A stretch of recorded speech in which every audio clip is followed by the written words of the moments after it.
والصلاة والسلام على أفضل الأنبياء وإمام المرسلين نبينا وقدوتنا محمد بن عبد الله الأمين وعلى آله وصحبه الغر الميامين ومن تبعهم وتابعيهم بإحسان إلى يوم الدين. أما بعد، يا أيها الذين آمنوا اتقوا الله حق تقاته ولا تموتن إلا وأنتم مسلمون. يا أيها الناس اتقوا ربكم الذي خلقكم من نفس واحدة وخلق منها زوجها وبث منهما رجالا كثيرا ونساء واتقوا الله الذي تساءلون به والأرحام إن الله كان عليكم رقيبا. يا أيها الذين آمنوا اتقوا الله وقولوا قولا سديدا يصلح لكم أعمالكم ويغفر لكم ذنوبكم ومن يطع الله ورسوله فقد فاز فوزا عظيما. أما بعد، رب اشرح لي صدري ويسر لي أمري واحلل عقدة من لساني يفقه قولي رب زدني علما. أعوذ بالله السميع العليم من الشيطان الرجيم من همزه ونفخه ونفثه. بسم الله الرحمن الرحيم. محمد رسول الله والذين معه أشداء على الكفار رحماء بينهم تراهم ركعا سجدا يبتغون فضلا من الله ورضوانا سيماهم في وجوههم من أثر السجود ذلك مثلهم في التوراة ومثلهم في الإنجيل كزرع أخرج شطأه فآزره فاستغلظ فاستوى على سوقه يعجب الزراع ليغيظ بهم الكفار وعد الله الذين آمنوا وعملوا الصالحات منهم مغفرة وأجرا عظيما. حاضرین کرام، بزرگوں، عزیزوں اور میری آواز سننے والے تمام سامعین و سامعات، المجد جو ادارہ ابھی نوخیز ہے اور جس کی طرف سے یہ پروگرام رکھا گیا ہے، میں ان کا شکریہ ادا کرتا ہوں. اللہ رب العالمین انہیں مزید در مزید ترقی عطا فرمائے. اللہ رب العالمین اس قسم کے تعمیری موضوعات پر پروگرام کرنے کی اللہ رب العالمین انہیں توفیق عطا فرمائے.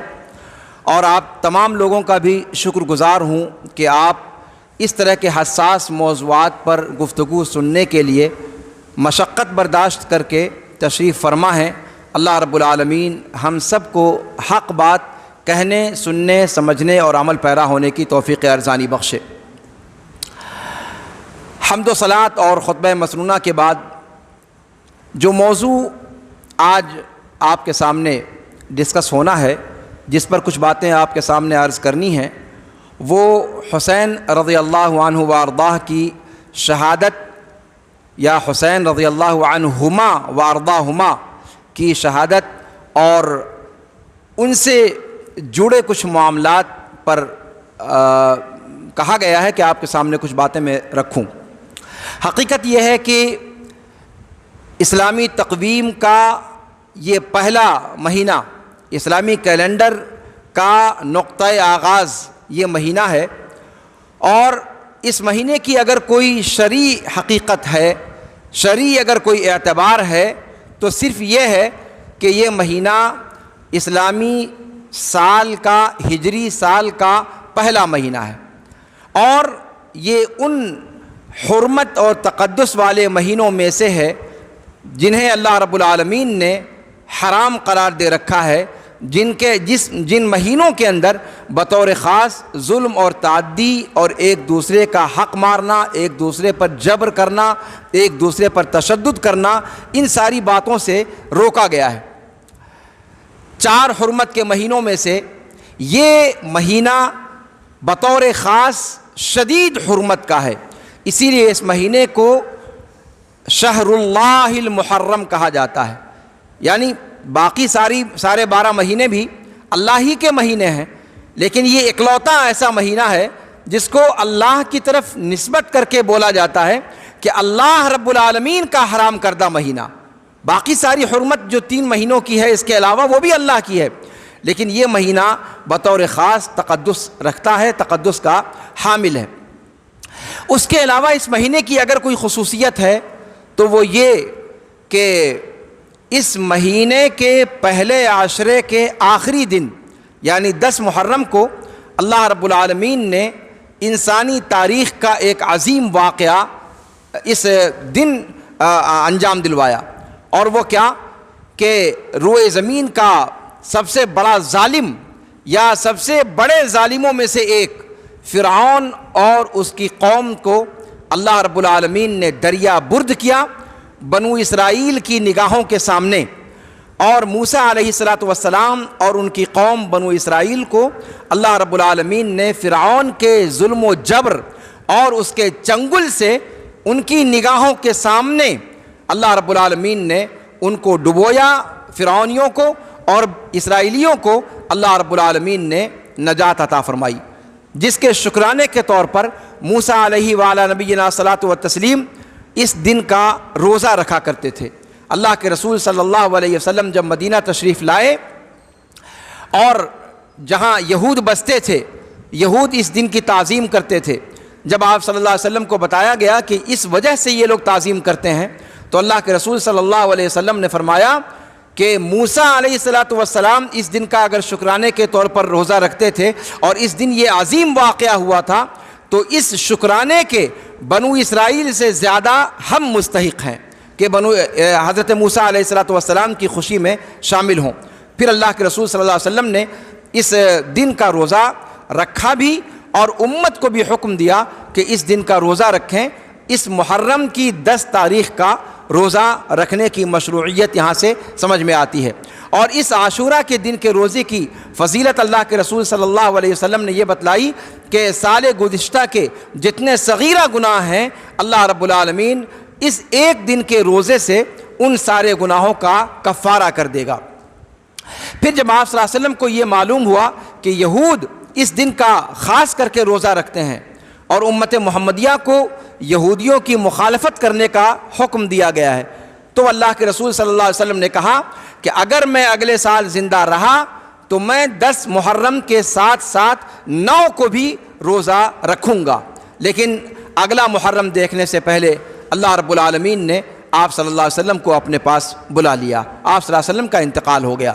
یہاں سے محدثین نے کہا ہے کہ اس مہینے کے 2 دن کا روزہ رکھنا چاہیے، 9 محرم اور 10 محرم، تاکہ آپ صلی اللہ علیہ وسلم نے جو خواہش ظاہر کی تھی وہ خواہش پوری ہو جائے اور ہم اس ثواب کے مستحق قرار پائیں جو اللہ کے رسول صلی اللہ علیہ وسلم نے بیان فرمایا ہے۔ تو یہ محرم کی خصوصیت ہے جو شریعت کے اندر آئی ہے۔ اس کے علاوہ محرم سے جڑا ہوا کوئی ایسا واقعہ نہیں ہے کہ جس کی بنیاد پر محرم کو منایا جائے یا محرم کا تذکرہ کیا جائے شرعی اصول کی روشنی میں، شرعی دلائل کی روشنی میں۔ لیکن اللہ کے رسول صلی اللہ علیہ وسلم کا زمانہ گزر گیا، صحابہ کرام رضوان اللہ علیہم اجمعین کا زمانہ گزر گیا، تابعین کے زمانے میں چل کر کے ایک واقعہ ایسا پیش آیا کہ جس واقعے نے تاریخ کے دھارے کو بدل کر رکھ دیا، اور اتفاقیہ طور پر وہ واقعہ اس ماہ محرم کی 10 تاریخ کو پیش آیا تھا، اور وہ اتنا دلدوز حادثہ تھا کہ انسانی تاریخ میں اس قسم کے حادثات کم پیش آئے ہیں، جس انداز میں اس کا تذکرہ ملتا ہے تاریخ کی کتابوں میں۔ سن 61 ہجری میں واقعہ کربلا پیش آیا۔ حسین ابن علی ابن ابی طالب رضی اللہ عنہما و ارضاہما کی شہادت کے طور پر اس دن کو جانا گیا 61 ہجری کے بعد۔ حسین رضی اللہ تعالی عنہ کی شہادت جو اس مہینے کے اندر ہوئی، اس حوالے سے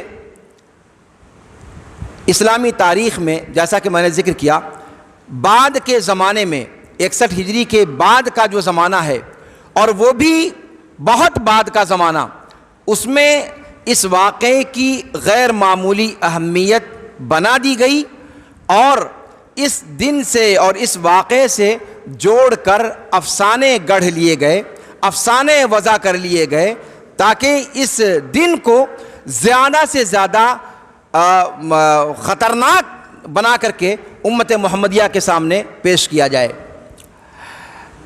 حسین رضی اللہ عنہما وارضاہما کی شہادت کا واقعہ، اس سے پہلے ہم حسین رضی اللہ تعالی عنہما کے بارے میں تھوڑا سا جان لیں۔ حسین رضی اللہ تعالی عنہما وارضاہما ہیں کون؟ اس لیے کہ اس حقیقت سے ناواقف ہونے کی وجہ سے بھی اس تعلق سے بہت ساری غلط فہمیاں مسلم معاشرے کے اندر پائی جاتی ہیں۔ اس کے اسباب میں سے کچھ سبب ہم سے پہلے ڈاکٹر سعود صاحب نے آپ کے سامنے اپنی گفتگو میں مروراً کچھ چیزیں ذکر کی ہیں، میں ان کی طرف بھی آؤں گا، لیکن میں یہ چاہتا ہوں کہ اس سے پہلے کہ میں حسین رضی اللہ تعالیٰ عنہ کے تعلق سے تفصیل میں جاؤں، پہلے یہ دیکھ لیتے ہیں کہ حسین رضی اللہ تعالیٰ عنہما وارضاہما یہ ہیں کون۔ حسین رضی اللہ تعالیٰ عنہما وارضاہما علی ابن ابی طالب رضی اللہ عنہ وارضاہ کے صاحبزادے ہیں، چھوٹے صاحبزادے۔ ان کے دوسرے بھائی حسن ابن علی رضی اللہ عنہما وارضاہما ان کے بڑے بھائی تھے۔ حسن اور حسین یہ دونوں علی ابن ابی طالب رضی اللہ تعالیٰ عنہ وارضاہ کے صاحبزادے ہیں، اور علی رضی اللہ تعالیٰ عنہ کی پہلی شادی دھیان دیجیے گا، یہ سب باتیں عام طور پہ خطبہ نقل نہیں کرتے ہیں اور یہیں ڈنڈیاں ماری جاتی ہیں۔ ان چیزوں کا تذکرہ کھل کر کے کیا جانا چاہیے تاکہ دودھ کا دودھ اور پانی کا پانی الگ ہو جائے۔ علی ابن ابی طالب رضی اللہ تعالیٰ عنہ وارضاہ کی پہلی بیوی جو اللہ کے رسول صلی اللہ علیہ وسلم کی صاحبزادی تھی اور دلاری اور پیاری صاحبزادی تھی، آپ صلی اللہ علیہ وسلم کی 4 صاحبزادیاں تھیں، جن میں فاطمہ رضی اللہ تعالیٰ عنہ آپ صلی اللہ علیہ وسلم کو زیادہ محبوب اور زیادہ پسندیدہ اور زیادہ قریب تھیں اور زیادہ لاڈلی تھیں۔ فاطمہ رضی اللہ تعالیٰ عنہ وارضاہا کا نکاح اللہ کے رسول صلی اللہ علیہ وسلم نے خود علی ابن ابی طالب رضی اللہ تعالیٰ عنہ وارضاہ سے فرمایا تھا۔ میں ذرا تیزی کے ساتھ آگے بڑھوں گا اس لیے کہ باتیں ڈھیر ساری ہیں اور یہ موضوع ایسا ہے کہ حقیقت میں یہی موقع ہوتا ہے کہ اس کو چھیڑا جائے، ورنہ عام طور پہ کہاں ممبر و محراب پر موقع ملتا ہے۔ تو علی ابن ابی طالب رضی اللہ تعالیٰ عنہ وارضاہ یہ آپ صلی اللہ علیہ وسلم کے کزن تھے، آپ صلی اللہ علیہ وسلم کے چچا کے بیٹے ابو طالب جو جن کا کفر کی حالت میں انتقال ہو گیا، ان کے یہ صاحبزادے تھے۔ اور ابو طالب کون ہیں یہ آپ اچھی طریقے سے جانتے ہیں کہ اللہ کے رسول صلی اللہ علیہ وسلم کی پرورش میں جنہوں نے کردار ادا کیا اور اللہ کے رسول صلی اللہ علیہ وسلم کو کفار مکہ کے ظلم و ستم سے بچانے میں جنہوں نے آہنی دیوار کا کام کیا، اور اسلام قبول نہ کرنے کے باوجود شیخ ابی طالب کا واقعہ ہو یا پھر اس کے علاوہ اللہ کے رسول صلی اللہ علیہ وسلم پر مکے کی زندگی میں جو برے اوقات آئے ان میں ابو طالب کا کھڑا ہو جانا اور آپ صلی اللہ علیہ وسلم کا دفاع کرنا، یہ ایک حقیقت ہے جس کو بیان کرنے کی حاجت نہیں۔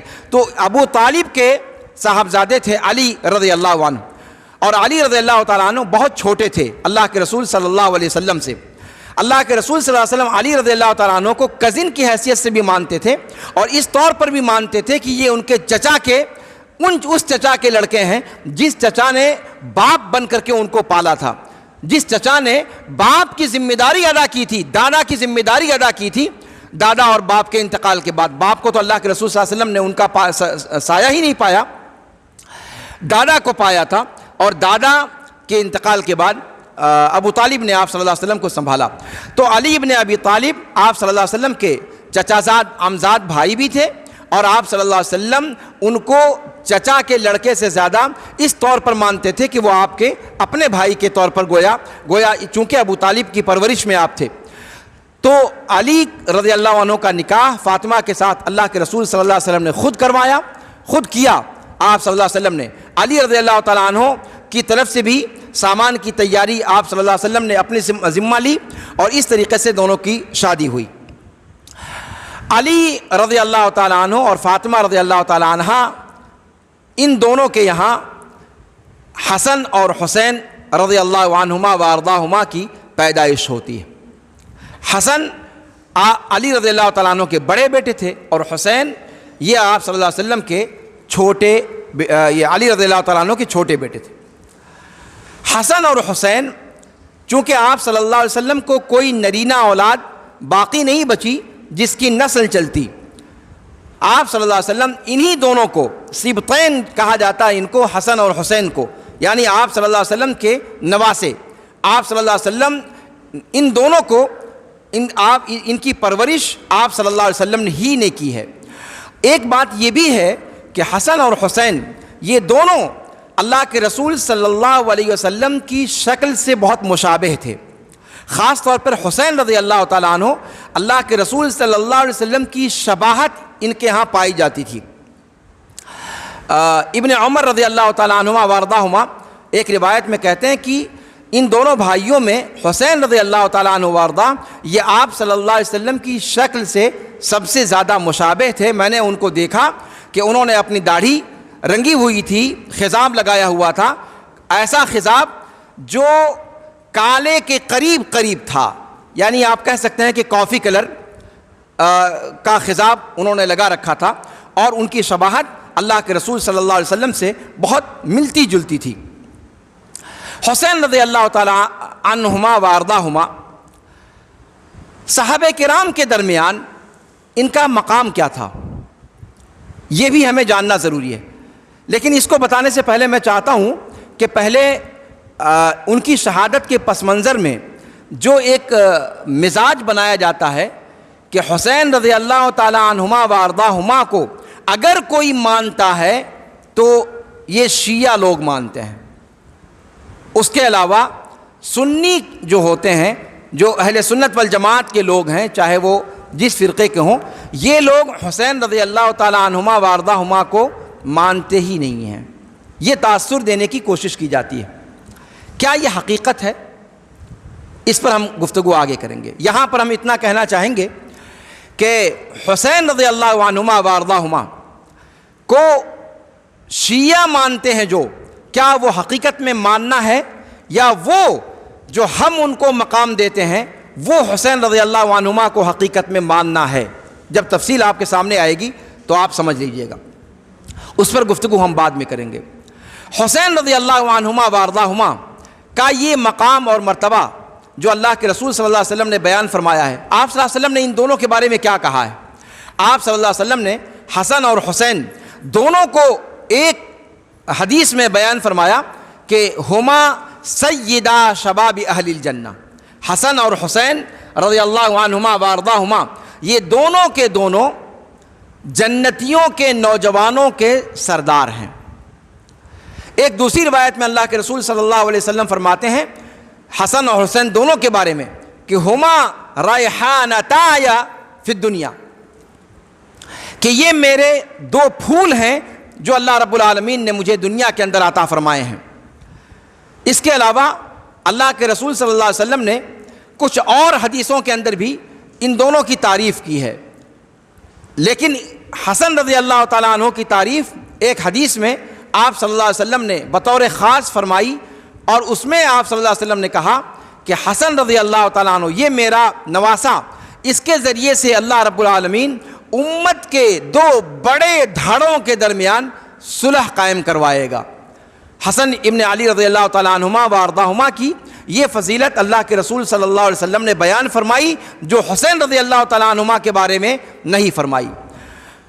یہاں سے تمام کے تمام مورخین تقریباً اس بات پر متفق ہیں کہ حسن اور حسین رضی اللہ عنہما و ارضاہما ان دونوں میں اگر افضلیت کی بات کی جائے تو حسن رضی اللہ عنہما و ارضاہما حسین رضی اللہ عنہما و ارضاہما سے افضل ہیں۔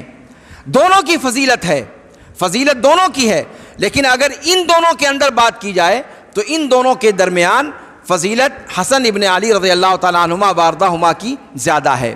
اور یہی وجہ ہے کہ خلفائے راشدین کا دور ختم ہونے کے بعد جب 6 ماہ کا جو عرصہ تھا اس میں حسن ابن علی رضی اللہ عنہما کو ذمہ دار بنایا گیا تھا، حاکم بنایا گیا تھا، جیسا کہ آپ اور ہم سبھی جانتے ہیں۔ حسن ابن علی رضی اللہ تعالیٰ عنہ اور حسین ابن علی رضی اللہ عنہما و ارضاہما یہ دونوں کے دونوں اگر مقام اور مرتبے کے اعتبار سے دیکھا جائے تو ان کا ایک مقام و مرتبہ تو یہ ہے کہ یہ اللہ کے رسول صلی اللہ علیہ وسلم کے نواسے تھے، یعنی آپ صلی اللہ علیہ وسلم کی پیاری بیٹی کے بیٹے تھے، آپ صلی اللہ علیہ وسلم کے کزن علی ابن ابی طالب رضی اللہ عنہ کے بیٹے تھے۔ یہ نسبت تھی آپ صلی اللہ علیہ وسلم کی حسن اور حسین رضی اللہ عنہما سے، یہ دونوں اہل بیت سے تھے۔ ایک چیز یہ ہے۔ دوسری چیز یہ ہے کہ اہل بیت سے ہونا یہ قابل فخر بات نہیں ہے اگر اس کے ساتھ یہ نہ جوڑا جائے کہ ان دونوں کو اللہ کے رسول صلی اللہ علیہ وسلم کو حالت ایمان میں دیکھنے کی سعادت نصیب ہوئی ہے۔ یاد کیجئے آپ، اللہ کے رسول صلی اللہ علیہ وسلم کے خانوادے کے لوگ، ان کے چچا ابو لہب کا نام سنا ہوگا آپ نے، ابو جہل کا نام سنا ہوگا، بلکہ اتنے خوش ہوئے تھے آپ صلی اللہ علیہ وسلم کی پیدائش پر کہ خوشیاں منائی تھیں ان لوگوں نے آپ صلی اللہ علیہ وسلم کی ولادت پر، خاندان کے تھے، لیکن خاندان کے ہونے نے ان کو کوئی فائدہ نہیں پہنچایا۔ اس کا مطلب یہ ہوا کہ آپ صلی اللہ علیہ وسلم سے خاندانی نسبت ہونا یہ باعث شرف صرف نہیں ہے، باعث شرف ہے، لیکن صرف آپ کے خاندان سے نسبت ہو جانا یہ باعث شرف اکیلے نہیں ہے۔ دھیان دیجئے گا، اکیلے نہیں ہے، جب تک اس کے اندر ایک اور چیز نہ جڑ جائے، اور وہ کیا؟ کہ اسلام کے اندر داخل ہو جانا۔ اگر اسلام کے اندر داخل ہو جاتے ہیں تب آپ صلی اللہ علیہ وسلم کے رشتہ دار ہونے کا بھی پروفٹ ملے گا، لیکن اگر وہ اسلام میں داخل نہیں ہوتے تو پھر آپ صلی اللہ علیہ وسلم کے خانوادے سے ہونے کا صرف اس بنیاد پر کسی کو کوئی فوقیت حاصل ہو جائے ایسا نہیں ہے۔ کیا پتہ چلا اس سے؟ پتہ یہ چلا کہ اہل بیت کی عظمت بھی اس وجہ سے ہے کہ اہل بیت ہونے کے ساتھ ساتھ آپ صلی اللہ علیہ وسلم کو حالت ایمان میں دیکھنے اور آپ پر ایمان لانے کی سعادت ان کو نصیب ہوئی ہے۔ یعنی صحابہ کی صحبت، شرف صحابیت، شرف صحبت نے ان اہل بیت کے مقام کو بلند کیا۔ یہ ایک اہم پوائنٹ ہے جس کو میں ذکر کرنا چاہوں گا۔ اہل بیت کا مقام اہل بیت کی وجہ سے بلند نہیں ہے، بلکہ اہل بیت کا مقام اہل بیت ہونے کے ساتھ ساتھ انہیں اسلام کی سعادت نصیب ہوئی، آپ صلی اللہ علیہ وسلم کو حالت ایمان میں دیکھنے، آپ پر ایمان لانے کی جو سعادت نصیب ہوئی، اس سعادت کی بنیاد پر ان کو یہ مقام و مرتبہ ملا جو مقام و مرتبہ ان کا اللہ رب العالمین نے دیا ہے۔ اس پوائنٹ کو ذہن میں رکھیے۔ جب معاملہ یہ ہے کہ اہل بیت کے لوگوں کو بھی شرف اور فضیلت اسلام اور ایمان کی وجہ سے ہے، آپ صلی اللہ علیہ وسلم کو دیکھنے اور آپ پر ایمان لانے کی وجہ سے ہے، تب پھر ہم یہاں پر ایک اور چیز دیکھیں گے کہ آپ صلی اللہ علیہ وسلم کو دیکھنا، آپ صلی اللہ علیہ وسلم پر ایمان لانا، آپ کے صحابہ میں سے ہونا، کیا اس باب میں حسین ابن علی رضی اللہ تعالی عنہما و ارضاہما صحابہ کے درمیان کیا یہ سب سے بڑھے ہوئے تھے؟ دھیان دیجیے گا، ان کے صحیح مقام کو پہچاننا ضروری ہے، اس لیے کہ بعد والے واقعات کا سمجھنا ان کی حقیقی جو قدر ہے، ان کا حقیقی جو اسٹیٹس ہے، اس کو جاننے سے بھی متعلق ہے، اور یہ جاننا اشد ضروری ہے۔ صحبت کے اعتبار سے حسین ابن علی رضی اللہ تعالی عنہما کو صحبت نصیب ہے، یہ صغار صحابہ میں سے ہیں۔ حسین ابن علی رضی اللہ عنہما و ارضاہما، میں اپنی گفتگو انہی پر مرکوز رکھتا ہوں چونکہ موضوع انہی سے متعلق۔ یہ کس سے متعلق، کس صحابہ میں کس صحابہ سے ہے؟ یہ صحابہ کے اندر بھی کیٹیگریز ہیں۔ صحابہ کسے کہا جاتا ہے؟ ابھی صحابہ پر پوری گفتگو آپ نے سنی۔ صحابہ ہر اس بندے کو کہا جاتا ہے جس نے حالت ایمان میں اللہ کے رسول صلی اللہ علیہ وسلم سے ملاقات کی اور حالت ایمان میں ان کا انتقال ہوا۔ محدثین اس کی وضاحت کرتے ہوئے کہتے ہیں کہ صحبت ہر اس بندے پر بولی جائے گی جن کی آنکھوں نے چاہے ایک سیکنڈ کے لیے اللہ کے رسول صلی اللہ علیہ وسلم کے رخ انور کو دیکھ لیا۔ دھیان دیجئے گا، اللہ کے رسول صلی اللہ علیہ وسلم کے رخ انور کو دیکھ لیا، ایک سیکنڈ ہی کیوں نہ دیکھا ہو۔ یہ ضروری نہیں ہے کہ اللہ کے رسول صلی اللہ علیہ وسلم نے بھی ان کو دیکھا ہو، اللہ کے رسول صلی اللہ علیہ وسلم نے بھی ان سے شناسائی حاصل کی ہو، قطعاً یہ ضروری نہیں ہے۔ سیکنڈ بھر کے لیے بھی اگر کسی آنکھ نے رسول پاک صلی اللہ علیہ وسلم کے رخ انور کا دیدار کر لیا تو وہ شرف صحبت سے فیض یاب ہو گیا۔ غور کیجیے آپ، لغت کے اعتبار سے یہ بات فٹ نہیں آتی۔ عرف عام میں صحبت کس کو کہا جاتا ہے؟ جو بندہ کسی کے ساتھ لمبی مدت گزارا ہو جس نے، اس کو کہا جائے گا۔ جیسے شوہر بیوی کا معاملہ ہوتا ہے، بیوی شوہر کے ساتھ چمٹی ہوئی ہوتی ہے، زندگی بھر کی ساتھی ہوتی ہے، اس کو کہا جاتا ہے صاحبہ۔ صحبت سے صاحبہ، آپ اس کے صاحب ہیں، وہ آپ کی صاحبہ ہے۔ عرف عام میں صاحب کا معنی یہ ہے، لیکن جب صحابہ کی بات آتی ہے تو سارے محققین علماء کہتے ہیں کہ نہیں صاحب، یہ قطعاً ضروری نہیں ہے کہ کسی بندے کو اللہ کے رسول صلی اللہ علیہ وسلم کی صحبت میں لمبی مدت گزارنے کا اتفاق ہوا ہو تب صحابی کہا جائے گا، قطعاً ضروری نہیں ہے، بلکہ صرف ایک پل کا آپ صلی اللہ علیہ وسلم کے چہرے مبارک کا دیدار کر لینا یہ ان کو صحابی بنانے کے لیے کافی ہے۔ کہتے ہیں یہ اس وجہ سے نہیں کہ جس نے دیکھا ہے اس نے کوئی کمال کر دیا، بلکہ یہ اس وجہ سے کہ اللہ کے رسول صلی اللہ علیہ وسلم کا جو مقام ہے، جو شرف ہے، جو اللہ رب العالمین نے آپ صلی اللہ علیہ وسلم کی عظمت رکھی ہے، اس عظمت کا تقاضا یہ ہے کہ جس کی نگاہ پل بھر کو بھی ان پر پڑ گئی، اللہ رب العالمین نے انہیں رضی اللہ عنہم ورضوا عنہ کی کیٹیگری میں داخل کر دیا۔ یہ رسول پاک صلی اللہ علیہ وسلم کا مقام و مرتبہ ہے۔ تو صحابی تو تمام کے تمام ہیں۔ حجۃ الوداع میں 1,00,000 سے زائد تعداد تھی جنہوں نے اللہ کے رسول صلی اللہ علیہ وسلم کا اپنی سر کی آنکھوں سے مشاہدہ کیا، اور جن لوگوں نے مشاہدہ کیا وہ سب صحابی بن گئے۔ لیکن کیا صحابی کہہ دینے سے سارے صحابی ایک ہیں؟ ایسی بات تو نہیں ہے نا، ان کے اندر بھی کیٹیگریز ہیں۔ اب کیٹیگریز کیا ہیں؟ اللہ کے رسول صلی اللہ علیہ وسلم کے بعد اجماع امت ہے کہ سب سے افضل ابو بکر رضی اللہ تعالیٰ عنہ ہیں، ان کے بعد عمر بن الخطاب رضی اللہ تعالیٰ عنہ ہیں، ان کے بعد عثمان ابن عفان رضی اللہ تعالیٰ عنہ ہیں، اور ان کے بعد علی ابن ابی طالب رضی اللہ عنہ وارضاہ ہیں۔ چاروں کے چاروں یہ خلفائے راشدین میں سے ہیں، اور اللہ کے رسول صلی اللہ علیہ وسلم کے بعد صحابیوں میں اکابر صحابہ میں سے ہیں، اور صحابہ میں افضل ترین صحابہ ہیں۔ یہ بات متفق علیہ ہے۔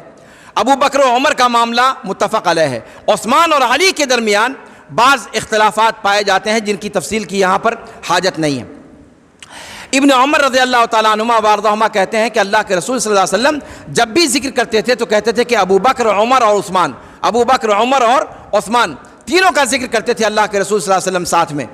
اور یہاں سے جب عمر بن الخطاب رضی اللہ تعالیٰ عنہ کا انتقال ہوا، شہادت ان کی ہوئی اور ان کا انتقال ہوا، انہوں نے جن لوگوں کا نام مطلب رکھا تھا خلافت کی ترشیح کے لیے، ان میں جو لوگ تھے وہ لوگ صحابہ میں ان کے بعد سب سے افضل تھے۔ یہ چیز متحقق ہے۔ عبد الرحمن بن عوف رضی اللہ تعالیٰ عنہ کو ذمہ داری کس طریقے سے انہوں نے ادا کی اس تفصیل میں جانے کی حاجت نہیں ہے۔ بہرحال اللہ کے رسول صلی اللہ علیہ وسلم کے بعد افضل ترین صحابہ ابو بکر و عمر ہیں، اور عثمان رضی اللہ تعالیٰ عنہ، اور ان کے بعد حسین ابن علی رضی اللہ عنہما وارضاہما کے والد محترم علی ابن ابی طالب رضی اللہ عنہ وارضاہ ہیں۔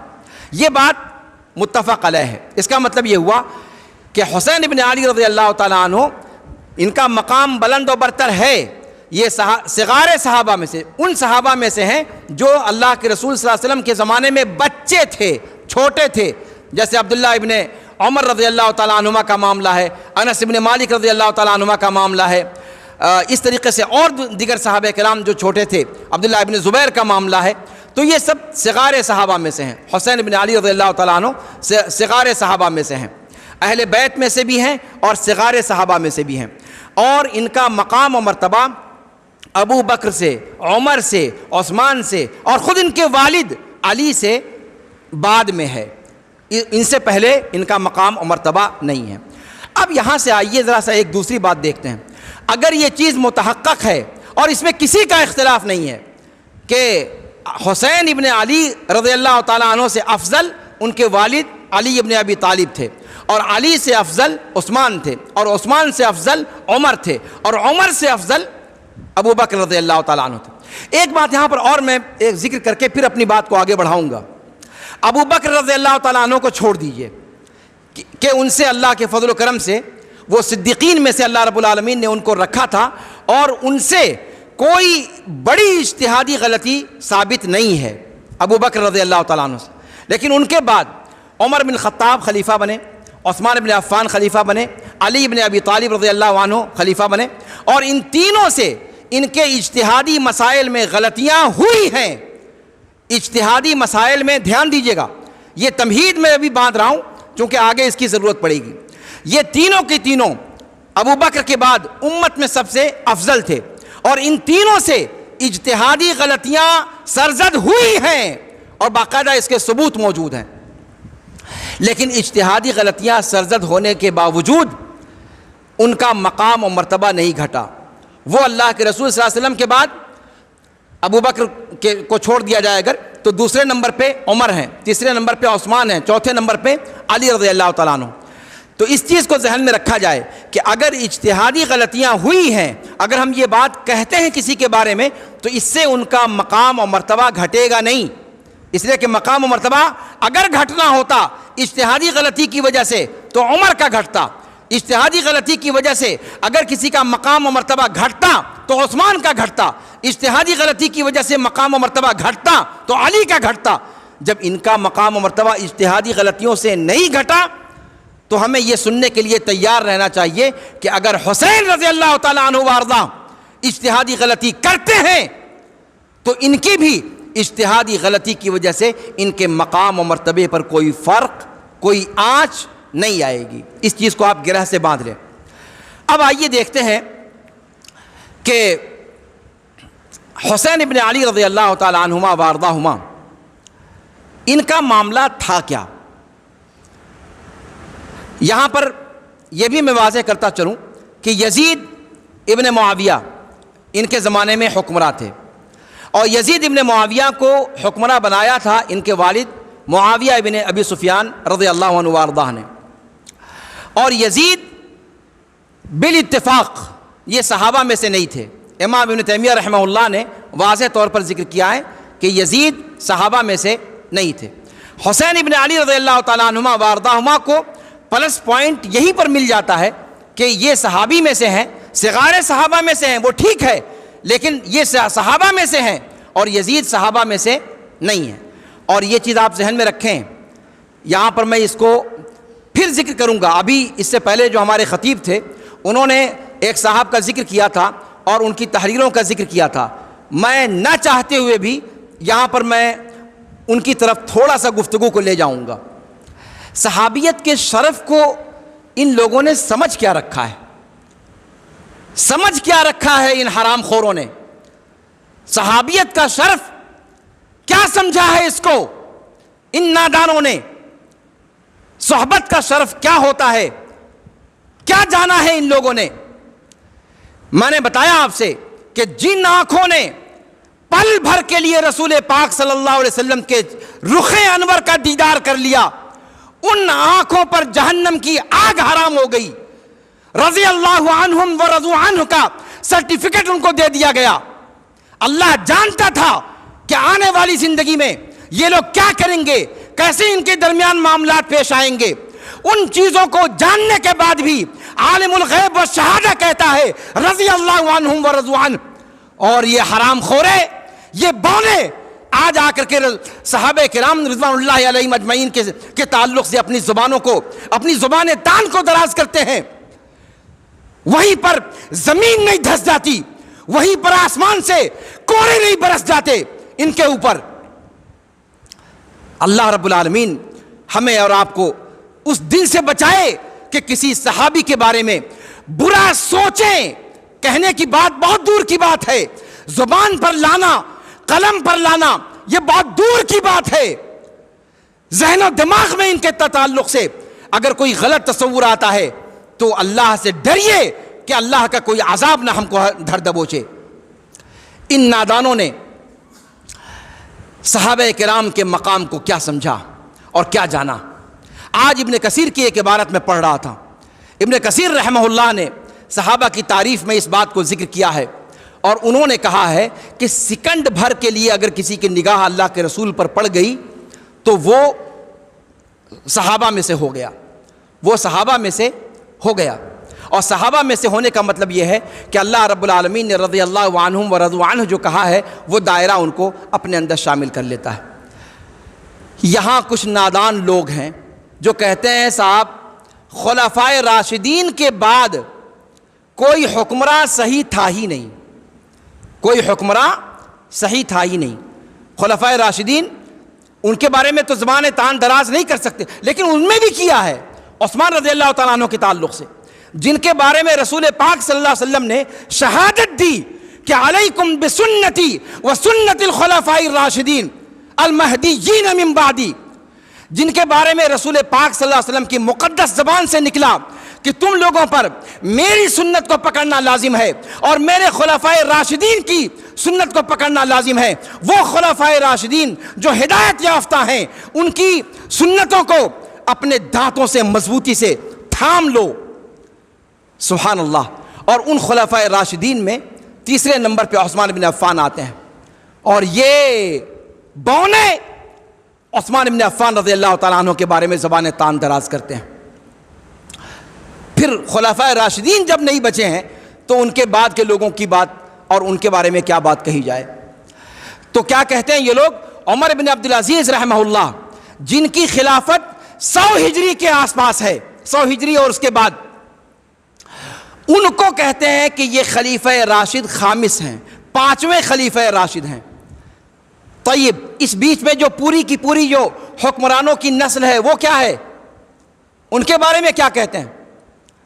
5ویں خلیفہ راشد، 5ویں خلیفہ راشد، اس کا مطلب یہ ہوا کہ ابو بکر، عمر، عثمان اور علی، ان کے بعد اگر کوئی حکمراں صحیح معنوں میں ہے، بیچ میں حسن رضی اللہ تعالیٰ عنہ کا 6 مہینے کا جو پیریڈ ہے اس کو کاؤنٹ نہیں کیا جاتا چونکہ وہ ان کی خلافت مستقر نہیں ہوئی تھی، تو گویا ان 4 لوگوں کے بعد اگر کوئی صحیح حکمراں تھا تو عمر بن عبدالعزیز تھے۔ کیا یہ بات گلے اترتی ہے آپ کے؟ معاویہ ابن ابی سفیان کہاں گئے؟ جن کے دور حکومت میں اسلامی حکومت کہاں سے کہاں تک پہنچ گئی، جن کے دور حکومت میں پہلی بار مسلمانوں کے پاس بحری بیڑا تیار ہوا، فتوحات کا دائرہ بڑھا، جنہوں نے اللہ کے رسول صلی اللہ علیہ وسلم کی صحبت کا شرف حاصل کیا، جو کاتبین وحی میں سے ہیں، ایک مدت تک انہوں نے حکومت کی، ان کی حکومت کا زمانہ وہ کہاں گیا؟ عمر ابن عبدالعزیز، دھیان دیجئے گا یہ ابن کثیر کی عبارت ہے، میری عبارت نہیں ہے، اور ابن کثیر نے بھی کسی امام کا قول نقل کیا ہے کہ عمر بن عبدالعزیز کے بارے میں بڑا اپنا الو سیدھا ہوتا ہے، یہاں پر ان کو محسوس ہوتا ہے نا، تو عمر بن عبدالعزیز کی بڑی تعریف کرتے ہیں، تھے نیک آدمی تھے، بہت متقی و پرہیزگار تھے، اور ان کا پہلا زمانہ حکومت ملنے کے بعد کے زمانے سے مختلف تھا، اور حکومت ملنے کے بعد یقیناً ان کی روش وہی تھی جو خلفائے راشدین کی تھی، لیکن اس کے باوجود کیا ابو بکر، عمر، عثمان و علی کے بعد ان کا نمبر لگایا جا سکتا ہے؟ معاویہ رضی اللہ تعالیٰ عنہ کو مائنس کیا جا سکتا ہے؟ ابن کثیر کہتے ہیں کہ آپ سوچئے نا کہ جن لوگوں نے ابن کثیر کی عبارت ہے کہ جنہوں نے ایک پل اللہ کے رسول کی صحبت میں گزار دیا، ایک دن آپ صلی اللہ علیہ وسلم کی صحبت میں گزار دیا، بعد میں آنے والا چاہے جتنا بڑا ولی بن جائے، جتنا بڑا فقیر بن جائے، جتنا بڑا درویش بن جائے، جتنا بڑا اللہ والا بن جائے، لیکن اس صحابی کے برابر وہ نہیں ہو سکتا۔ حقیقت یہ ہے کہ اس صحابی کی، جن صحابہ کو صحبت کی شہادت نصیب ہو گئی، ان کے پیر کی دھول کے برابر بعد میں آنے والا بڑے سے بڑا امام بھی ان کے پیر کے دھول کے برابر نہیں ہے۔ جن آنکھوں نے رسول پاک صلی اللہ علیہ وسلم کی آنکھوں کا دیدار کر لیا، چہرے کا دیدار کر لیا، لیکن یہ باتیں ان خرافاتیوں کو سمجھ میں نہیں آئیں گی، ان لٹریچر والوں کو سمجھ میں نہیں آئیں گی کہ صحابہ کسے کہتے ہیں۔ بہرحال حسین ابن علی رضی اللہ تعالیٰ عنہ وارضاہ یہ صحابہ میں سے ہیں، صغار صحابہ میں سے۔ یزید کے خلاف اہل کوفہ نے ان کو خطوط لکھے، اور خطوط لکھ کر کے باقاعدہ پٹارا ایک بھر گیا تھا جس میں ان اہل کوفہ کے خطوط تھے۔ انہوں نے خطوط لکھ کر کے حسین رضی اللہ تعالیٰ عنہ کو بلایا کہ آپ کوفہ آئیے، ہم آپ کی بیعت کریں گے۔ اور ادھر مدینہ کے اندر یزید نے کہلوا دیا کہ حسین رضی اللہ تعالیٰ عنہ کی بیعت لی جائے۔ عبداللہ ابن زبیر اور حسین ابن علی رضی اللہ عنہما وارضاہما ان لوگوں کو پیغام بھجوایا راتوں رات کہ ابھی آ کر کے بیعت لیجئے۔ انہوں نے کہا کہ ہم لوگ اس طرح خفیہ طور پر بیعت نہیں لیں گے، ہم لوگوں کے سامنے بیعت لیں گے۔ اور اس کے بعد اگلے دن کا سورج طلوع ہوا اور وہ لوگ مدینے سے باہر مکہ کے لیے خروج کر گئے، مکہ کے لیے نکل گئے، اور مکہ کے لیے نکل کر مکہ پہنچ کر کے پھر انہوں نے وہاں مکہ سے کوفہ کا قصد کیا۔ اور جب حسین ابن علی رضی اللہ عنہما وارضاہما جا رہے تھے، اس موقع پر صحابہ کرام کی ایک جماعت نے حسین ابن علی رضی اللہ عنہما کو روکا تھا، ان کے گھوڑے کی باگ سنبھال کر کہا تھا کہ حسین رک جاؤ، مت جاؤ۔ کون کون تھے؟ معمولی لوگ نہیں تھے۔ عبداللہ ابن عباس رضی اللہ عنہما وارضاہما، عبداللہ ابن زبیر وہ خود بھی وہاں موجود تھے اور انہوں نے روکا تھا، عبداللہ ابن عباس رضی اللہ عنہما، عبداللہ ابن عمر رضی اللہ عنہما وارضاہما، محمد ابن الحنفیہ جو ان کے سوتیلے بھائی تھے۔ یہ کوئی نہیں ذکر کرتا حسین کے اپنے علی رضی اللہ تعالیٰ عنہ سے پیدا محمد ابن الحنفیہ جو حسین رضی اللہ تعالیٰ عنہ کی ماں سے نہیں تھے، فاطمہ سے نہیں تھے، بلکہ حنفیہ نام کی عورت سے تھے جن سے علی ابن ابی طالب رضی اللہ تعالیٰ عنہ نے فاطمہ کے انتقال کے بعد شادی کی تھی۔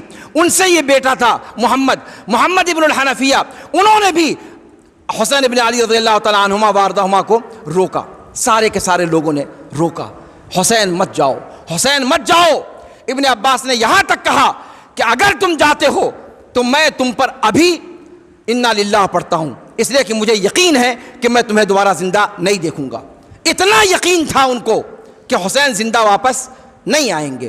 لیکن حسین رضی اللہ تعالیٰ عنہما وارضاہما، اسی سے میں نے کہا حسین رضی اللہ تعالیٰ عنہما نیک انسان تھے، صاف دل انسان تھے، ان کے ہاں 3-5 نہیں تھا، متقی و پرہیزگار انسان۔ انہوں نے اہل کوفہ کی طرف سے جو خطوط آئے، انہوں نے سوچا کہ اگر وہ اہل کوفہ کے بلانے پر وہاں چلے جائیں گے تو یزید کا جو ظلم ہے اس ظلم کے خلاف آواز اٹھے گی اور پھر یہ ظلم دب جائے گا۔ حسین رضی اللہ تعالیٰ عنہما وارضاہما ان کو بغاوت کی نیت نہیں تھی، یہ بھی میں یہاں پر کلیئر کر دوں۔ بہت سارے لوگ یہ سمجھتے ہیں کہ یزید کے خلاف انہوں نے بغاوت کی تھی، نہیں، بغاوت کی نیت نہیں تھی، وہ صرف اصلاح چاہتے تھے، اور وہ جانتے تھے کہ اصلاح ان کے ذریعے سے ہی زیادہ اچھے انداز میں ممکن ہے، اور اس میں کوئی شبہ نہیں کہ یزید میں اور حسین میں کوئی موازنہ نہیں تھا۔ صرف اگر ایک پہلو دیکھ لیا جائے کہ اہل بیت سے تو چھوڑ دیجئے، صحابی اگر ایک بات دیکھ لیں، یہ صحابی تھے اور وہ صحابہ کا صحبت کا شرف ان کے پاس نہیں تھا۔ یہ میں کیوں کہہ رہا ہوں اس کو بھی میں آگے ذکر کروں گا۔ حسین ابن علی رضی اللہ تعالیٰ عنہ کو وہاں سارے لوگوں نے منع کیا کہ آپ مت جائیے، لیکن حسین رضی اللہ عنہما نے اپنے اجتہاد سے کام لیا۔ انہوں نے کہا کہ نکل کر جاتا ہوں اور اصلاح کا کام کرتا ہوں، اللہ تعالیٰ میرے ذریعے سے ظلم کو ختم کر دے اور جو ظالمانہ جو سلوک چل رہا ہے وہ ختم ہو جائے۔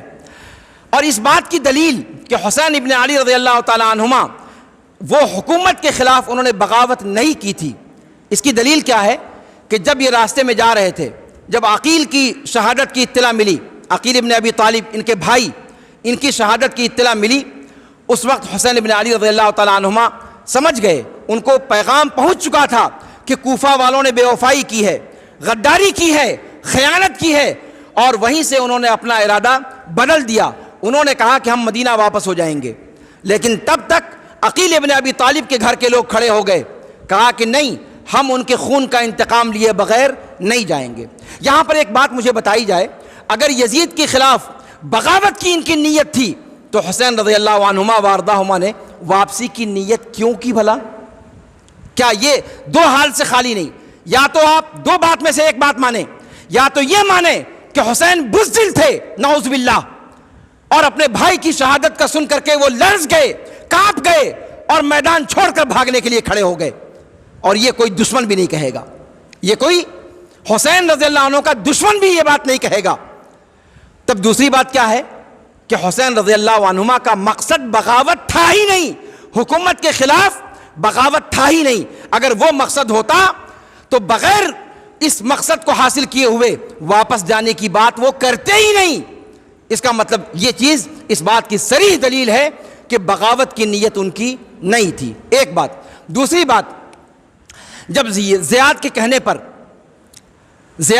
پر عمر ابن سعد نے حسین رضی اللہ عنہما کا گھیراؤ کیا، حر نے گھیراؤ کیا اور سارے لوگوں نے جب گھیراؤ کیا، وہاں پر حسین رضی اللہ تعالی عنہما وارضاہما نے نام لے لے کر کوفہ کے ان لوگوں کا، ان سرکردہ لوگوں کا نام لے لے کر کہا کہ کیا تم نے خط نہیں بھیجا تھا؟ اور وہ نام باقاعدہ موجود ہے، ابن کثیر نے اس کو سارے لوگوں کا نام ذکر کیا ہے، ان لوگوں کا نام لے لے کر کے کہا کہ تم لوگوں نے خطوط نہیں بھیجے تھے ہم کو؟ وہ لوگ مکر گئے، کہا کہ نہیں صاحب، ہم نے کون سا خط بھیجا تھا؟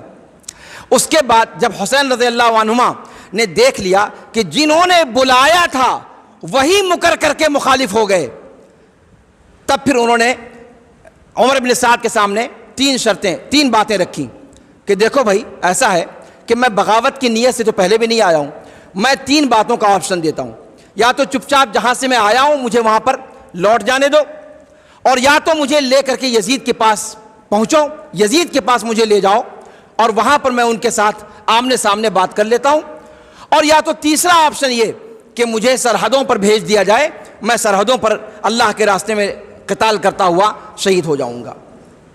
لیکن زیاد نے ان تینوں میں سے کسی بھی بات کو قبول نہیں کیا، اور پھر وہ ہوا جو ہم اور آپ سبھی جانتے ہیں۔ یہاں پر ایک بات میں اور ذکر کرنا چاہوں گا کہ حسین رضی اللہ تعالی عنہما کی شہادت کے تعلق سے ابن تیمیہ رحمہ اللہ کی ایک بہت قیمتی عبارت ہے، اس کو دھیان سے سنیے گا۔ حسین ابن علی رضی اللہ تعالی عنہما کے تعلق سے امام ابن تیمیہ رحمہ اللہ فرماتے ہیں کہ جس نے بھی حسین ابن علی رضی اللہ تعالی عنہ کے قتل میں کردار ادا کیا، قتل کیا جس نے یا قتل کے اندر اس نے اپنا کردار ادا کیا، یا جو ان کے قتل پر، ان کی شہادت پر خوش ہوا، اس پر اللہ کی لعنت، اس پر فرشتوں کی لعنت، اس پر ساری انسانیت کی لعنت۔ اور یہی اہل سنت والجماعت کا موقف ہے۔ حسین رضی اللہ عنہ وارضاہ کی شہادت میں جو لوگ شریک تھے، جنہوں نے تعاون کیا، جو ان کی شہادت پر خوش ہو، ان تمام پر لعنتیں بھیجی گئی ہیں، ان تمام پر لعنتیں بھیجی گئی ہیں۔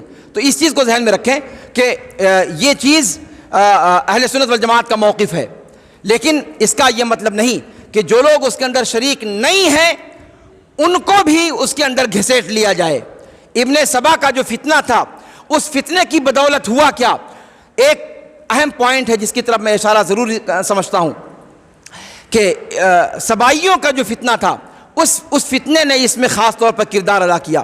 یہاں پر آپ کے سامنے یہ بات ذکر کی گئی کہ حسین ابن علی رضی اللہ تعالی عنہما کی شہادت سے اہل سنت والجماعت خوش نہیں ہیں، بلکہ ان کے ہاں ان کو تکلیف ہے اس بات سے، اور وہ سمجھتے ہیں کہ جو کچھ ہوا یہ ناحق ہوا اور ایسا نہیں ہونا چاہیے تھا، اور جس نے بھی ایسا کیا ہے وہ نہایت درجہ ظالم انسان ہے، اور اللہ رب العالمین اس کو اس کی سزا دے گا۔ لیکن اب اس میں یزید کے اوپر لعنت بھیجی جائے، یزید جس کو اس واقعے کی خبر ہی نہیں تھی، بعد میں جب اس کو پتہ چلا تو اس نے زیاد کو لعن طعن بھی کیا۔ یزید کو لعن طعن کرنا یا اس کو کافر گرداننا، یہاں پر ایک بات اور میں کہہ دوں کہ یزید کوئی ہمارا سگا نہیں لگتا۔ ابن تیمیہ رحمہ اللہ کی عبارت دھیان سے سنیے کہ یزید کوئی بہت اچھا انسان نہیں تھا، کوئی اولیاء و صالحین اور متقین پرہیزگار یا صحابہ میں سے نہیں تھا، یہ ہم بھی مانتے ہیں، لیکن وہ اسلام سے خارج بھی نہیں تھا، اسلام سے خارج بھی نہیں تھا، اور حسین کے واقعے میں براہ راست ملوث بھی نہیں تھا کہ اس کو لان تان کی جائے۔ سلف صالحین میں سے کسی سے یہ ثابت نہیں ہے کہ انہوں نے حسین ابن علی رضی اللہ عنہما وارضاہما کے واقعے کو لے کر یزید کو لان تان کیا ہو۔ ابن تیمیہ کہتے ہیں کہ یزید کو ہمیں ویسے ہی ماننا چاہیے، نہ ہم اس کو متقی پرہیزگار مانیں اور نہ اس پر لان تان کریں۔ عام انسانوں میں سے ایک انسان تھا، اس کا اس واقعے کے اندر براہ راست کوئی کردار نہیں تھا، اس لیے اس پر لعنت ملامت کرنا درست نہیں ہے۔ بس ہم اتنی بات کہتے ہیں، ہم یہ نہیں کہتے کہ حسین کے مقابلے میں نعوذ باللہ یزید کو بڑھایا جائے۔ ارے یزید حسین رضی اللہ عنہ کے پاؤں کی دھول کے ایک ذرے کے برابر نہیں تھا، یہ چیز ذہن میں رکھیں آپ، یہ صحابی ہیں اور وہ تابعین میں سے شمار کیے جاتے ہیں۔ تو یزید جیسا کہ ابن تیمیہ نے کہا وہ نہ تو صحابہ میں سے تھا نہ تو متقین و پرہیزگار لوگوں میں سے تھا۔ لیکن یہاں ایک بات اور میں ذکر کرنا چاہوں گا کہ حسین رضی اللہ عنہ کی شہادت، کیا یہ ایسا واقعہ ہے کہ اس پر ماتم کیا جائے، اس پر نوحہ کیا جائے، اس پر تعزیے بنائے جائیں، اس دن کو کالے دن کے طور پر منایا جائے، اس دن پہ کالی پٹیاں باندھی جائیں؟ کیا یہ نوحہ و ماتم، گریہ وزاری، سینہ کو بھی، سر پیٹنا، ماتھا پیٹنا، اپنے آپ کو زخمی کرنا، کیا اس دن کو اس طور پر منایا جانا یہ درست ہے؟ اس پر تھوڑی سی بات میں اپنی کہنا چاہوں گا۔ اگر شہادت کے واقعے کو اتنا اہم مانا جاتا ہے تو کیا اس سے پہلے دیکھیں، حسین سے پہلے، حسین سے افضل جو لوگ تھے ان کو شہادت کی موت نہیں ہوئی؟ عمر بن خطاب سے دیکھیں آپ، ابو بکر صدیقیت کا مقام پا کر وہ اپنی موت مر کر اللہ کے پاس گئے، لیکن ان کے بعد کے تینوں خلیفہ، چاہے عمر بن خطاب رضی اللہ تعالیٰ عنہ ہوں، اور یہ بات کہی جا چکی ہے کہ یہ چاروں خلفاء باتفاق امت حسین ابن علی رضی اللہ تعالیٰ عنہما سے افضل تھے۔ عمر رضی اللہ تعالیٰ عنہ نے شہادت کی موت پائی، عثمان رضی اللہ تعالیٰ عنہ نے شہادت کی موت پائی، خود ان کے والد علی ابن ابی طالب رضی اللہ تعالیٰ عنہ نے شہادت کی موت پائی۔ اور کیا وہ شہادتیں کم لرزہ خیز تھیں؟ ان کی شہادتوں کے واقعے کو یاد کیجئے، کس طرح پیٹ پھاڑا گیا اور خون اس طریقے سے بہتا گیا کہ صحابہ کرام رضوان اللہ علیہم اجمعین کہتے ہیں کہ وہ پورے کا پورا مسلح سرخ ہو گیا ان کے خون سے۔ کیا کم دردناک موتیں ان کو دی گئیں؟ شہادت کی موت۔ آپ اس واقعے کو دیکھیں، اگر شہادت کے واقعے کو منانا درست ہے تو عمر کے واقعے کو منانا کیوں درست نہیں ہے؟ عثمان کے واقعے کو منانا کیوں درست نہیں ہے؟ خود ان کے والد علی ابن ابی طالب کے واقعے کو منانا کیوں درست نہیں ہے؟ حسین ابن علی کے ساتھ ایسی کون سی خصوصیت ہے بھائی؟ سمجھ میں آ رہی بات؟ اس لیے یہ چیز ہمیں ذہن میں رکھنی چاہیے کہ حسین ابن علی رضی اللہ تعالیٰ عنہما کی شہادت یہ کوئی سانحہ نہیں ہے، یہ ان کے لیے شرف کی بات ہے، یہ ان کے لیے کرامت کی بات ہے۔ ابن تیمیہ رحمہ اللہ نے اس بات کو ذکر کیا ہے اور یہ بہت اہم چیز ہے، دھیان میں رکھیے گا۔ اللہ رب العالمین نے ان لوگوں کے مقام کو بلند فرمایا ہے، جنت کے اندر ان کو اعلیٰ مقامات عطا فرمائے ہیں۔ اور ایک بات جان لیجئے کہ جنت کے مقامات یوں ہی اللہ تعالیٰ کسی کو نہیں دیتا ہے، اس کے لیے قربانیاں دینی پڑتی ہیں، اس کے لیے تضحیات پیش کرنے پڑتے ہیں۔ ابو بکر رضی اللہ تعالیٰ عنہ کے بعد اللہ رب العالمین نے عمر ابن خطاب رضی اللہ تعالیٰ عنہ کو شہادت کی موت دی۔ آپ جانتے ہیں کہ نبیوں کے بعد سب سے اعلیٰ درجہ صدیقیت کا ہوتا ہے، اس کے بعد تیسرا درجہ شہداء کا ہوتا ہے۔ اللہ رب العالمین نے صدیقیت کے مقام پر صرف ایک کو فائز کیا صحابہ میں سے، اور وہ تھے ابو بکر صدیق رضی اللہ تعالیٰ عنہ۔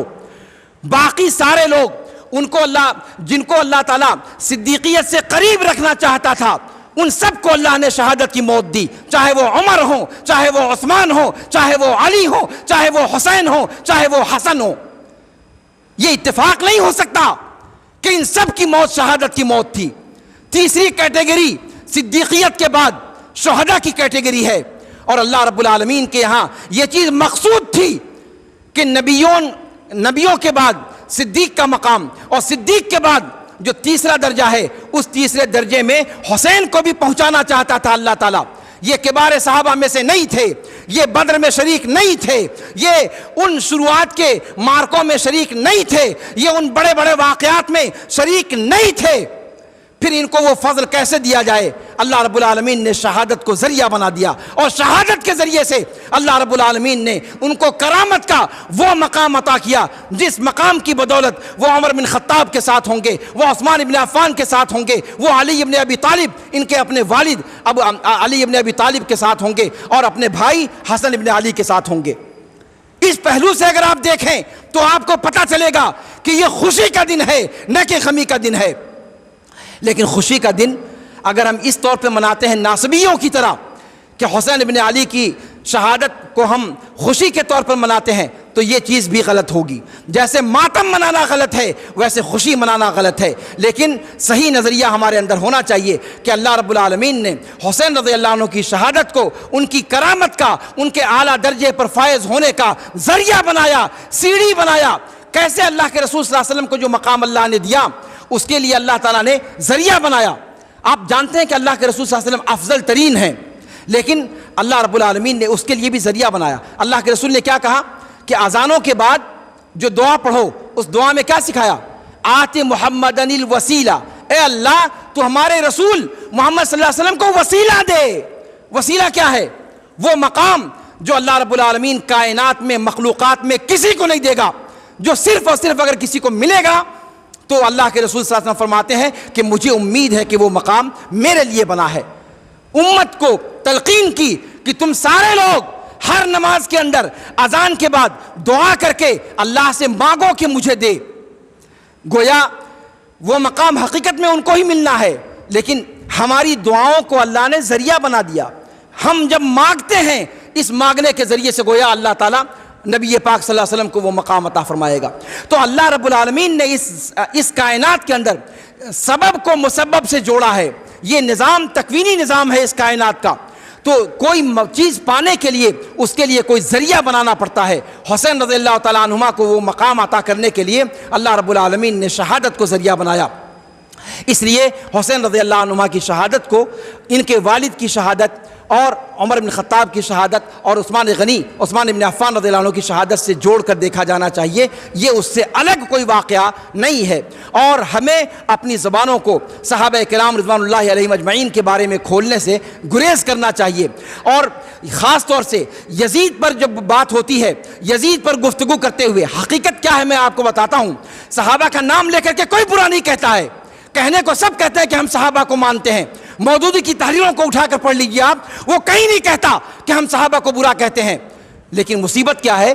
یزید پر گفتگو کرتے ہوئے وہ معاویہ کو برا کہہ دیتے ہیں، معاویہ کی والدہ ہند کو برا کہہ دیتے ہیں، اور معاویہ کے والد ابو سفیان کو برا کہہ دیتے ہیں، اور جب بات چلتی ہے تو بڑی دور تک چلی جاتی ہے۔ تو ہمیں اس سے گریز کرنا چاہیے اور ہر ایک کے صحیح مقام کو پہچاننا چاہیے۔ حسین رضی اللہ عنہ کی شہادت میں اصل کردار یزید کا نہیں، اصل کردار اہل کوفہ کا ہے، ان کے خیمے کے لوگوں کا ہے، ان کے وفاداروں کا ہے، ان کی پارٹی کے لوگوں کا ہے۔ اگر کردار کسی کا ہے تو وہ اہل کوفہ کا ہے، کوئی اور اس کے اندر شامل نہیں ہے۔ اور آپ جان لیں کہ حکومتوں کے معاملات سلجھانے کے اپنے طریقے ہوتے ہیں، اور اس میں گیہوں کے ساتھ گھن پستا ہی پستا ہے۔ لیکن پھر یہاں پر میں ذکر کر دوں کہ حسین ابن علی رضی اللہ تعالیٰ عنہما کی یہ اجتہادی غلطی تھی، اور اس اجتہادی غلطی کی وجہ سے ان کے اوپر کوئی ان کے مقام پر فرق نہیں آتا۔ اللہ رب العالمین جانتا تھا کہ یہ لوگ یہ غلطیاں کریں گے، اور اس سے پہلے ان کے باپ غلطی کر چکے ہیں، اس سے پہلے عثمان بن عفان غلطی کر چکے ہیں اجتہادی غلطی، اس سے پہلے عمر بن خطاب غلطی کر چکے ہیں اجتہادی غلطیاں، لیکن اجتہادی غلطیوں سے ان کے مقام و مرتبے پر کوئی آنچ نہیں آتی، کوئی فرق نہیں پڑتا۔ اس طریقے سے یہ سارے کے سارے لوگ قیامت کے دن یہ جنت کے اندر ہوں گے، باہم ایک دوسرے کے ساتھ مل کر کے بیٹھے ہوئے ہوں گے اللہ رب العالمین کے پاس، اور ہم ان کے بارے میں لڑائیاں کر کر کے اپنی عاقبت خراب کر رہے ہیں اور اپنے آپ کو جہنم رسید کر رہے ہیں، اور ہمیں اس چیز سے بچنا چاہیے۔ ایک آخری بات کہہ کر کے میں اپنی گفتگو ختم کروں گا کہ حسین ابن علی رضی اللہ تعالیٰ عنہما وارداہما کے تعلق سے ایک بات اور ذہن میں رکھیں۔ جتنی فضیلتیں ہم نے بیان کی ہیں حسن اور حسین دونوں کی ہیں، جیسا کہ آپ نے سنا اللہ کے رسول نے کہا کہ حسن حسین دونوں جنت کے نوجوانوں کے سردار ہیں۔ اچھا ایک بات یہ بھی ہے، لیکن وقت میرے خیال سے ہے نہیں، ورنہ اس کی میں وضاحت کرتا کہ جنت کے نوجوانوں کے سردار ہونے کا کیا مطلب ہے۔ جنت کے نوجوانوں کا سردار تو وہاں تو نبی بھی ہوں گے، وہاں تو رسول بھی ہوں گے، کیا ان سب کے سردار ہوں گے؟ یہ کیا مطلب ہے اس کا؟ یہ بات غور کرنے کی ہے، لیکن پھر کسی اور موقع سے۔ یہاں پر میں غالباً کچھ اور بات کہنا چاہ رہا تھا کہ حسین ابن علی رضی اللہ تعالیٰ عنہما کے بارے میں جو یہ فضیلت آئی ہے، یہ فضیلت حسن کی بھی ہے اور حسین کی بھی ہے۔ حسن ابن علی رضی اللہ تعالیٰ عنہ کی اولاد میں سے کسی کا کوئی تذکرہ ملتا ہے؟ کہیں آپ نے سنا کہ حسن ابن علی رضی اللہ عنہ کی شہادت منائی گئی؟ شہید ان کو بھی کیا گیا تھا، زہر دے کر کے مارا گیا تھا۔ ان کا یوم شہادت مناتا ہے کوئی؟ کیا وہ فاطمہ کے بیٹے نہیں تھے؟ کیا وہ علی کے بیٹے نہیں تھے؟ کس اعتبار سے حسین سے ہر اعتبار سے افضل تھے، ان کا یوم شہادت کیوں نہیں منایا جاتا؟ یہ سوال کرنے کا موقع نہیں ہے؟ حسین ہی کیوں؟ حقیقت کیا ہے کہ کسریٰ کی بیٹی شہر بانو، ان سے حسین ابن علی رضی اللہ عنہ کا نکاح ہوا تھا، حسین ابن علی کو سونپی گئی تھی وہ، اور حسین ابن علی کی جتنی اولاد ہے، چاہے علی حسین زین العابدین ہوں یا اور ان کے بیٹے ہوں، وہ سارے کے سارے بیٹے شہر بانو کے ذریعے سے ہوئے۔ اور شہر بانو جو اصلاً فارسی تھی، جو ایرانی تھی، مجوسی تھی، اس اولاد کے اس کے ذریعے سے جو اولاد ہوئی، ان اولادوں کو صرف مانتے ہیں وہ لوگ، اور ان کو علیہ السلام کہتے ہیں، وہ رضی اللہ عنہ نہیں کہتے۔ اور یہ بھی ایک مصیبت ہے کہ جماعت اسلامی کی کتابوں کے اندر بھی آپ دیکھیں گے کہ جب وہ حسین کا ذکر کرتے ہیں تو امام کہتے ہیں اور علیہ السلام کہتے ہیں، علی کا ذکر کرتے ہیں تو کرم اللہ وجہہ کہتے ہیں اور امام کہتے ہیں۔ بھائی کیوں؟ بقیہ صحابہ نے کیا قصور کیا تھا؟ وہ امام نہیں ہیں، ان کو علیہ السلام کیوں نہیں کہتے؟ یہ سب چور دروازے ہیں جو ہمیں اور آپ کو دھیان دینے چاہیے۔ حسین ابن علی